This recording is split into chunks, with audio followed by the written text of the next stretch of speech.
Audio Jungle.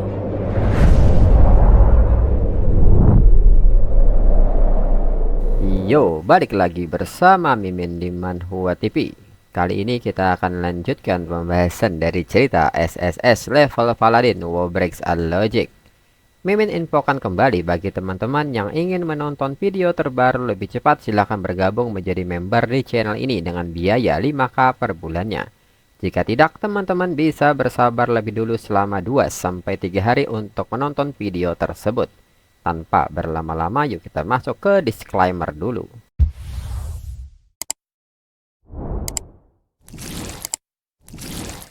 Disclaimer, silahkan abaikan hal ini jika kalian sudah mengerti. Ini peringatan mengenai konten di channel ini. Video ini berisi alur cerita komik yang mempermudah bagi teman-teman untuk mengetahui isi ceritanya dan memahami alur ceritanya. Jika ada kesamaan tokoh, tempat, maupun isu yang sedang hangat, itu benar-benar tidak disengaja. Dan peringatan bagi teman-teman untuk tidak mencontoh atau meniru perkataan maupun perbuatan yang tidak baik yang ada di video ini. Karena cerita ini hanyalah fiktif belaka. Jika mengerti, yuk kita masuk ke ceritanya. Ki Jun pun menyebut bahwa dengan level Zhao Yi yang saat ini masih di level 23, mengikuti standar 5 level per kelas, dirinya akan menempa senjata kelas legendaris level 25 untuk Zhao Yi. Ki Jun pun bertanya jenis senjata apa yang Zhao Yi inginkan. Adakah karakteristik, efek, atau persyaratan khusus? Zhao Yi pun menyebut bahwa dirinya ingin longsword yang meningkatkan atribut strength dan wisdomnya. Mendengar permintaan Zhao Yi, Feng Hao menilai bahwa untuk meningkatkan keahliannya dalam menempa peralatan, Master Ki Jun menguasai teknik penglihatan yang unik. Kebanyakan orang akan sangat terkejut hingga tidak bisa berkata-kata saat melihatnya. Seperti yang diharapkan dari juara tahun ini, Zhao Yi dapat menghadapi Master Ki Jun tanpa kesulitan. Lalu Zhao Yi pun mengatakan bahwa dirinya tidak punya banyak hal untuk diminta dalam hal efek khusus. Yang penting itu sesuai dengan kelas sains kenaik dirinya dan memiliki kekuatan mematikan yang cukup. Dalam pikiran Zhao Yi, senjata tingkat emas memiliki 2 peningkatan status, dan senjata legendaris akan meningkatkan keempat status. Tetapi sebagai seorang sains kenaik yang bertarung dari jarak dekat dan memberikan peningkatan, kekuatan dan kecerdasan lebih penting. Lalu Master Ki Jun menyebut bahwa dirinya melihat video gaya bertarung Zhao Yi. Zhao Yi bertarung dengan lebar dan terbuka, tajam serta kuat. Longsword akan cocok untuk Zhao Yi. Dengan ini, dirinya punya ide. Dan seketika Master Ki Jun mengeluarkan sebuah material dengan nama Sunlight Holy Stone tingkat epic. Saat digunakan sebagai bahan pembuatan senjata, maka senjata itu membawa Holy Purification Effect, memberikan tambahan 50% kerusakan pada semua makhluk undead dan demon. Lalu Feng Hao pun menyebut bahwa ini adalah item yang hanya memiliki peluang untuk dijatuhkan dari reruntuhan suci. Material tempa tingkat epic yang dijatuhkan kurang dari 10 kali setahun. Master Ki Jun menyebut bahwa The Sunlight Holy Stone adalah permata yang lahir dari inti matahari. Ketika memegang senjata yang ditempa darinya, makhluk kegelapan akan dimurnikan dengan kekuatan cahaya. Lalu, Master Ki Jun pun kini mengeluarkan material lain seperti Meteor Steel tingkat emas, Abyss Obsidian peringkat legendaris, Dragon Core peringkat emas, Star Fragment tingkat epic, dan Holy Tear peringkat legendaris. Master Ki Jun pun kini mulai merapal semua sihirnya dan mulai melakukan penempaan dengan skill Magma Blast Melting, dan seketika memicu ledakan gunung berapi sebagai tungkunya.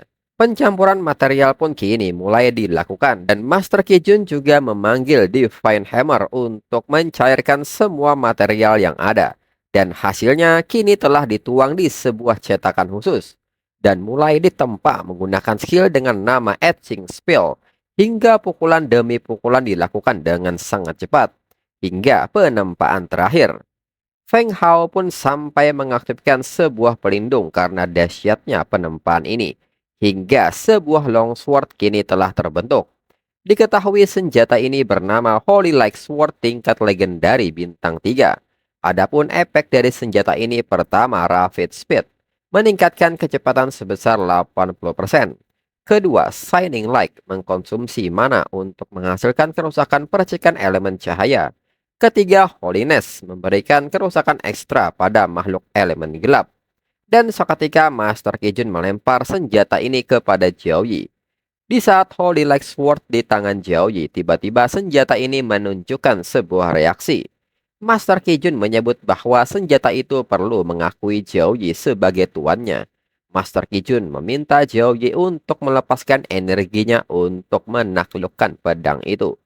Di saat Jiaoyi mulai melepaskan energinya, hal ini memicu munculnya mode Six Wing Angel untuk beberapa saat, dan setelahnya aura senjata ini menjadi lebih tenang. Zhao Ye pun menilai bab di keempat statistik dan 3 efek spesial seperti yang diharapkan dari senjata legendaris, terutama bab kecepatan pertama. Dengan itu, dirinya bisa melepaskan Force Slash dalam waktu yang dibutuhkan musuh untuk mengayunkan satu kali dalam pertarungan sungguhan. Lalu Master Kijun yang melihat ekspresi Zhao Ye menyebut bahwa sepertinya Zhao Ye cukup puas dengan senjata itu. Namun di saat Zhao Ye melihat Master Kijun, Zhao Ye nampak kaget dengan kondisi tubuh Master Kijun. Master Kijun pun menyebut bahwa menempa senjata tingkat tinggi menghabiskan banyak energi. Hal ini normal terjadi. Feng Hao pun menjelaskan bahwa kelahiran senjata legendaris membutuhkan beberapa proses. Hanya Master Kijun yang mampu menyelesaikannya dalam waktu singkat. Seorang pandai besi membutuhkan waktu setidaknya 2 sampai 3 bulan.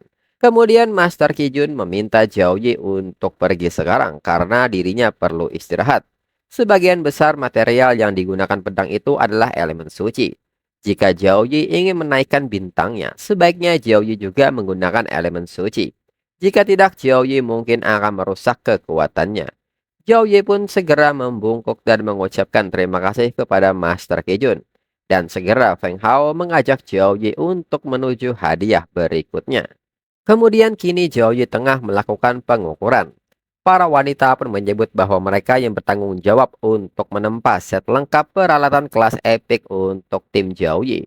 Mereka pun bertanya apakah Zhao Ye punya permintaan khusus untuk set ini.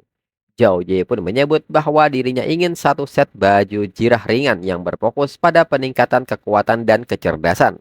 Jika dipahami, set tersebut akan selesai dalam waktu sekitar 1 bulan dan dikirimkan ke sekolah Zhao Ye. Lalu para wanita bergosip bahwa pinggang Zhao Ye ramping, otot dadanya cukup bagus, dan begitu berhati murni. Feng Hao pun tersenyum mendengar hal ini dan menyebut mereka sebagai seorang pelajar muda. Setelahnya Feng Hao kembali mengajak Zhao Ye untuk mengambil hadiah pertandingan bertahan hidup kelima. Lalu Feng Hao pun meminta Zhao Ye untuk memilih salah satu item yang ada di sini. Lalu saat Zhao Ye melihat-lihat, Zhao Ye menilai semuanya adalah skill menyelamatkan nyawa tingkat S. Salah satu di antaranya dapat menyebabkan yang lain memulai perang. Lalu Zhao Ye memberitahu Feng Hao bahwa dirinya ingin yang satu itu, yaitu Dimension Jump peringkat S.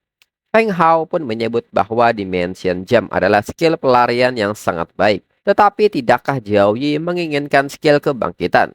Zhao Ye pun dengan yakin menyebut bahwa dirinya ingin skill itu. Dalam pikiran Zhao Ye, skill kebangkitan lebih langka, tetapi dirinya sudah memiliki Resurrection Cross dengan sistemnya. Dan dirinya punya kegunaan lain untuk Dimension Jump. Feng Hao pun mengerti dan memberikan skill itu kepada Zhao Ye. Namun di saat yang sama tiba-tiba Zhao Ye mendengar sebuah suara dalam pikirannya yang meminta Zhao Ye untuk mengeluarkannya. Feng Hao yang memperhatikan Zhao Ye pun bertanya. Zhao Ye baru saja mengerutkan keningnya sejenak. Apakah ada sesuatu?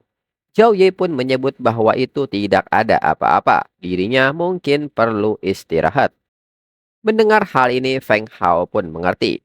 Zhao Ye telah menerima semua hadiahnya. Pekerjaannya selesai di sini.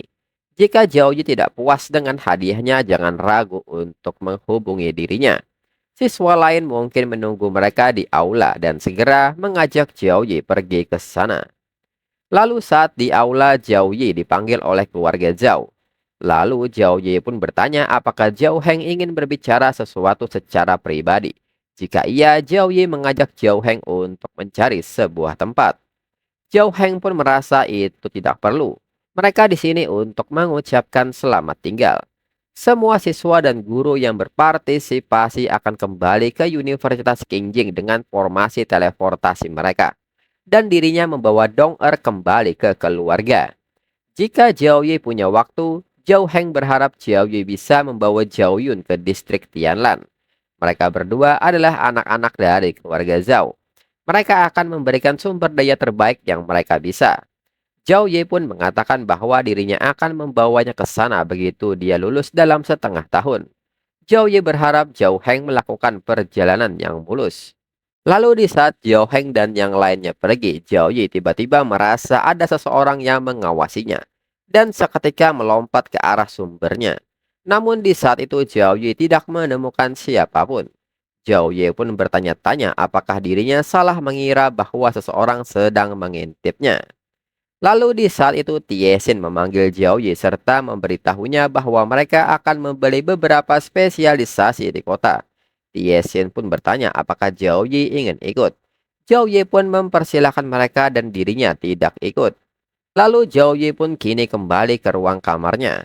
Jiao Yi pun bertanya-tanya apakah dirinya hanya paranoid karena belum sepenuhnya sembuh. Namun tiba-tiba suara itu kembali muncul dan meminta Jiao Yi untuk mengeluarkannya. Dan ini membuat Zhao Ye seketika sakit kepala. Dan secara tiba-tiba sebuah lingkaran sihir aktif dan mensummon sesuatu. Zhao Ye pun mengatakan bahwa mereka sudah memiliki kontrak. Mengapa masih berjuang? Dan ternyata itu adalah Point Beast. Point Beast pun bertanya apakah Zhao Ye bercanda. Dirinya berusia ribuan tahun dan Zhao Ye mengharapkan dirinya untuk mematuhi anak nakal seperti Zhao Ye. Betapa beraninya Zhao Ye. Jika bukan karena sihir aneh yang Jiao Ye lakukan pada saat terakhir, Jiao Ye bahkan tidak akan memiliki kesempatan untuk melawannya. Jiao Ye pun menyebut bahwa Point Beast melukai 63 orang dan membunuh 10 orang di dunia rahasia. Aliansi kelas harus menuangkan sejumlah sumber daya besar ke dalam kebangkitan, penyembuhan, dan memperbaiki kerusakan. Zhao Ye pun bertanya apakah Point Beast menyadari apa yang akan mereka lakukan jika mereka mengetahui bahwa pelakunya masih hidup. Point Beast pun kesal, yang bisa Zhao Ye lakukan hanyalah mengancam dirinya. Zhao Ye kembali mengatakan bahwa rupanya penyihir tersier dari aliansi belajar sihir degradasi. Itu dapat menghapus kecerdasan monster tingkat tinggi dan membuatnya patuh. Karena Point Beast ingin mati, Point Beast mungkin tidak keberatan menjadi boneka yang tidak ada artinya. Tetapi meskipun demikian, dirinya pikir kulit, darah, dan tulang Point Beast dapat dijual dengan harga yang bagus. Mendengar hal ini, Point Beast pun menyebut Jiao Yi sebagai manusia tercela. Lalu Jiao Yi mengatakan bahwa Point Beast menderita luka serius dalam pertempuran mereka. Dirinya tidak bisa membawa Point Beast ke seorang penyembuh. Tetapi Point Beast membutuhkan energi, dan Jiao Yi menunjukkan sebuah batu skill Dimension Jam kepada Point Beast. Ini jika dikonsumsi dirinya akan memiliki skill ini, namun ini juga ternyata adalah makanan utama dari Point Beast. Jiao Yi pun mengatakan waktu 1 tahun. Kekuatan Point Beast bermanfaat baginya. Tunjukkan kesetiaan Point Beast selama 1 tahun dan dirinya akan memberi Point Beast kebebasan. Point Beast bertanya mengapa dirinya harus mempercayai Jiao Yi. Jiao Yi pun mengatakan karena Point Beast tidak punya pilihan. Pilihannya cuma 2, yaitu percaya atau mati. Dan ini, ambillah kembali binatang rekan Point Beast. Lalu di saat Jiao Yi pergi, Point Beast meminta Jiao Yi untuk menunggu. Ada sesuatu yang mungkin ingin Jiao Yi ketahui. Xiao Die memberitahu dirinya bahwa siapapun yang pertama kali menangkap mereka itu bukanlah manusia sejati. Kemudian beralih ke pusat perbelanjaan di kota. Orang-orang pun mulai menawarkan berbagai item kepada para pengunjung di sana, hingga ada yang memberikan sebuah diskon kepada mereka. Kemudian kini Jiang Churan pun mulai mencoba sebuah item. Penjual pun mengatakan bahwa peredam rambut ini tertanam dengan permata es. Tidak hanya dapat meningkatkan auranya, tetapi juga dapat memberikan efek defensif. Lalu permata lainnya telah diresapi dengan mana dari penyihir kayu. Mempercepat penyembuhan luka, cocok untuk kelas yang indah dan kuat seperti Jiang Churan. Lalu saat itu Jiao Yi tiba-tiba datang dan menyebut bahwa item itu lebih cocok untuk Jiang Churan. Jiang Churan pun kaget dengan kedatangan Jiao Yi. Dirinya pikir Jiao Yi tidak akan datang. Zhao Ye pun menyebut bahwa dirinya menyelesaikan tugasnya. Jadi dirinya datang untuk melihat dan membeli beberapa spesialisasi. Penjual yang melihat Zhao Yi dan Jiang Curang pun menyebut bahwa mereka adalah pasangan yang cocok. Lalu di saat itu tiba-tiba seseorang memanggil Jiang Curan. Pria itu pun mengatakan bahwa dirinya tidak berharap melihat Jiang Curan di sini. Ini sungguh kebetulan. Namun Jiang Curan sendiri lupa siapa pria ini. Pria ini pun mengatakan bahwa orang yang sibuk cenderung melupakan banyak hal. Pria ini pun menyebut bahwa dirinya adalah Wang Hao, keponakan Wang Batian dari generasi ketiga keluarga Lei Yuwang. Dirinya jenius kedua dari generasi baru keluarga Wang. Penjual yang mendengar hal ini menyebut bahwa ini adalah pertama kalinya dirinya melihat seseorang tanpa malu-malu menyebut diri mereka jenius, apalagi jenius kedua. Lalu Wang Hao pun terus berbicara dan mengatakan bahwa setahun yang lalu di pesta ulang tahun Jiang Curan, dirinya memberi Jiang Curan sebuah pedang es. Namun Jiang Curan tidak menghiraukannya dan berbisik kepada Jiao Yi bahwa keluarga Wang ini sangat menjengkelkan.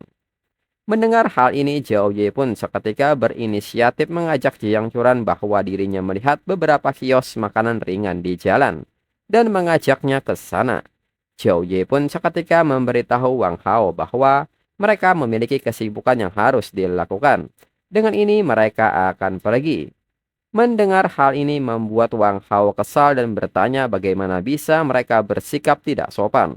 Seorang petani belaka berani menyentuh putri keluarga Jiang.